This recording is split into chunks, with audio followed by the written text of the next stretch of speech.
রাজ্যের বিভিন্ন এলাকা এবং রেল স্টেশনগুলো থেকে প্রতিদিনই বাংলাদেশি নাগরিকদের আটক করা হচ্ছে।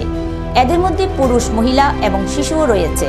সোমবার আগরতলা জিআরপিএস, বিএসএফ এবং আরপিএফ এর গোয়েন্দা বিভাগের গোপন অভিযানে দুই বাংলাদেশি এবং এক শিশু সহ ভারতীয় এক দালালকে গ্রেপ্তার করা হয়। প্রাথমিক জিজ্ঞাসাবাদে জানা যায়, আগরতলা থেকে কলকাতা যাওয়ার উদ্দেশ্যে তারা রওনা হয়েছিল। কারো কাছে বৈধ কাগজপত্র পাওয়া যায়নি। একজনের নাম আরাফাত হোসাইন, অন্যজনের নাম জিন্নাত এরা। দুজনেরই বাড়ি বাংলাদেশ ঢাকা এলাকায় এবং গ্রেপ্তার হওয়া ভারতীয় দালাল নাম শচীন কুমার, বাড়ি বিহারের সমষ্টিপুর এলাকায়।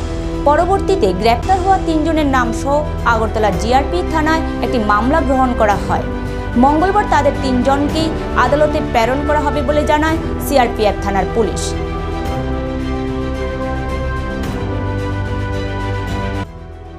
গতকালকে এই অপারেশনটা করেছি জয়েন্টলি আমরা আগরতলা জিআরপি, আরপিএফ এবং বিএসএফ এবং আমাদের যে সিস্টার এজেন্সি আছে সবাই মিলে।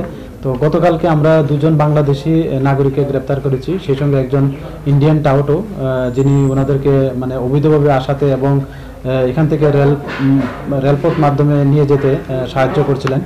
তো আমরা গতকালকে ওনাদের এগেনস্টে একটা মামলা নিয়েছি আমাদের আগরতলা জিআরপি থানাতে, যার মধ্যে বিএনএস অ্যাক্ট, ফরেনার অ্যাক্ট এবং আইপিপি অ্যাক্ট আছে। এবং আজকে আমরা ওনাদের মামলা আদালতে প্রেরণ করছি উইথ পুলিশ রিমান্ড। এবং যারাই তাদেরকে অবৈধভাবে আসাতে সাহায্য করছেন, আমরা অবশ্যই তাদের আইনের আওতায় আনব। এছাড়া আর কি সাকসেস পেয়েছি? হ্যাঁ, গতকালকে আমরা আরেকটা সন্ধ্যার সময় একটা জয়েন্ট অপারেশন হয়েছে আগরতলা জিআরপি এবং আরপিএফ মিলে। আমরা দুজন ড্রাগ পেডলারকে গ্রেপ্তার করেছি আমাদের আগরতলা রেল স্টেশন থেকে, এবং ওনাদের কাছ থেকে 3টি ব্যাগ থেকে আমরা 37 কেজি 5 গ্রাম ড্রাই গাঞ্জা সিজড হয়েছে ওনাদের হেফাজত থেকে। তো আমরা গতকালকে ওনাদের এগেনস্টে আমাদের আগরতলা জিআরপি থানাতে একটা মামলা নিয়েছি এনডিপিএস দ্বারায়। তো আজকে আমরাও ওনাদেরকেও মহামান্য আদালতে প্রেরণ করছি পুলিশ রিমান্ড চেয়ে। তো দেখি এটার মধ্যে আরো কে বা কারা যুক্ত আছে, আমরা অবশ্যই তাদের আইনের আওতায় আনবো।